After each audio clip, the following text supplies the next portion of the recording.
Hi, Paul Slackus, Good News Planet. I'm speaking to lifestyle expert Jill Cordes. Hi, Jill. How are you? Hey, great. How are you? You ready for the holidays? Not totally, minimally, I guess. I'm starting to get, because I looked at a pecan pie today in the New York Times. So Ooh, no, that sounds yummy. I said, I think I should make one of those kinds of things again. I think you should. All right. Make sure you have all your ingredients on hand. I will try. I will try. Make holiday entertaining fun, affordable, and eco-friendly. The natural way, okay? So we're going to talk about that today. Some holiday topics include, what are some good things we should think of here? Well, when the holidays come, whether it's Thanksgiving or Christmas, think about the decorations and reusing things you already might have at your home. Kids love to create decorations, so why not use those popsicle sticks to make some snowflakes? You could create a turkey ornament or a turkey decoration out of probably any number of things you might have at home. And you could also, use pipe cleaners to make Christmas trees or to make reindeer. So, you don't have to make a mad dash to get new ornaments or new decorations if yours have gotten old or lost along the way, because you can probably just use stuff you already have at home. And same goes for wrapping paper. Why not use newspaper and have your kids color it, or get blank newspapers from your local newspaper printing company and let them go to town and decorate, and then you can at least recycle it. One of the things I actually like about newspaper is that you can use it instead of a paper towel when you're cleaning your windows or your mirrors. It's better because it doesn't streak the glass. So there's several ways right in your own home that you can accomplish things without having to spend a dime. That's a classic. Not many people know that. A professional guy said that to me. With your silver polish, if you're polishing your silver for Thanksgiving, one thing I always like to throw in there is to make a paste, 3 parts of baking soda to 1 part water to polish your silverware. It's a really nice way to clean it, and very simple as well. Let me ask you about that, because this is pertinent right now for me, because somehow I can't find a couple forks of my other set, which I've had for a zillion years, but I do have like silver from my mom's. Yeah. And I'm thinking maybe I would start to use that, more even on a daily, but it is tarnished. So I was thinking how to do it. So you take 3 parts of baking soda? Baking soda and 1 part water. And then use what kind of a rag? How do you just like a cloth, a soft cloth is fine. And just, wipe it down with that and then rinse it under water.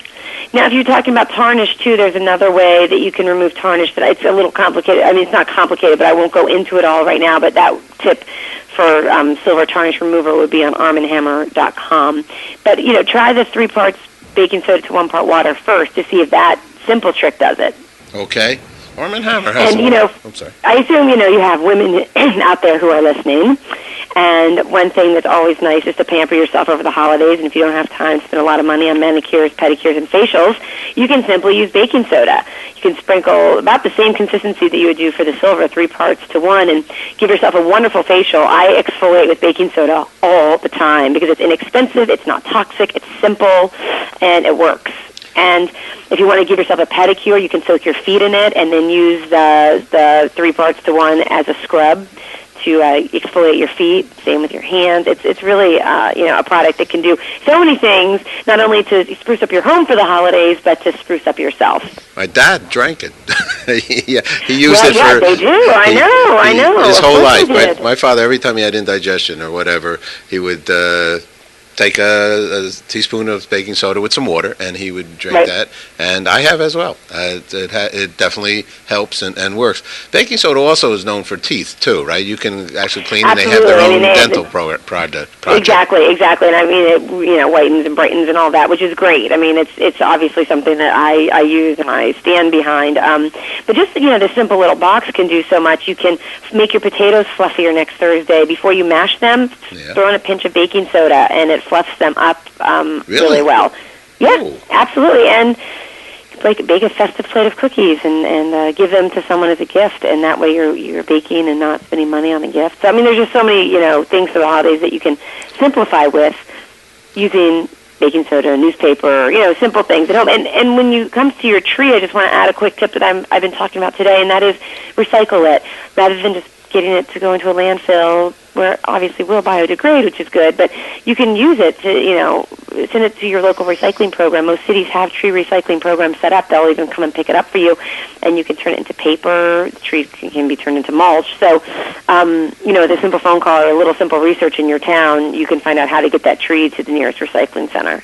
New York is very good at this recycling, here in the streets. Yeah, we are. I mean, I'm very lucky that they pick it up at the curb, so I don't have to go far with my tree. And I always I wait for whatever reason, I either wait for after Christmas, but it seems like people sometimes, I don't know, they didn't like the tree. I find one on the street and I use that.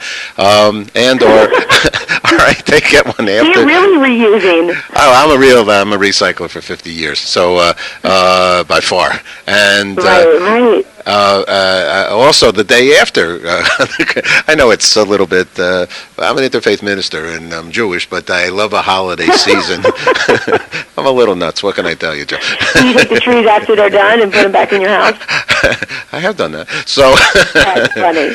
But it's a lot, and then they last for so long. But the thing with a tree also, though, you need to, by far, watch the water, right? And do you think Absolutely. about sugar in the water? Keep watering it. And how about sugar in the water? I do that with my flowers. When I have cut flowers and I put a penny in it as well. For some reason, a penny in the vase with a little sugar. So you could certainly try that with a tree. I don't think it would kill it. What's a pesticide-free tree?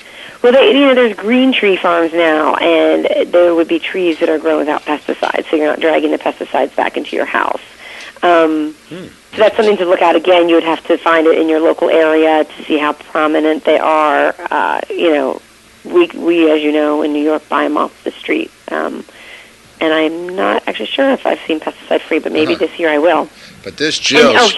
Go on, please. Here's one fun tip I'll leave you with. At Christmas, when the kids, I know you're, Jewish, but you still, I celebrate them all. I celebrate everything. Right? Okay, good. So, the kids come down. The morning of Christmas, Santa has come in the night, and there's some crumbs from the cookies to show Santa's come. Well, what you can also do is take a stencil with cardboard, piece of paper, whatever, and cut out a footprint and make baking soda footprints on your carpet. Put baking soda on, make the stencil, move it, make another. So you actually create white footprints on your carpet. You're like, oh my gosh, look, Santa came! And it can be a really fun, creative idea, and then you can vacuum it up afterwards, and it cleans your carpet. This woman's been on television with Bill Murray and Morgan Freeman and appeared on Oprah. What a woman. All right, next question. Last thing. What's good news for you, Jill? Stress-free holiday. Fantastic. All right, Jill, thanks so much for sharing. It was a pleasure. Thank you. Okay. Bye-bye. Bye-bye.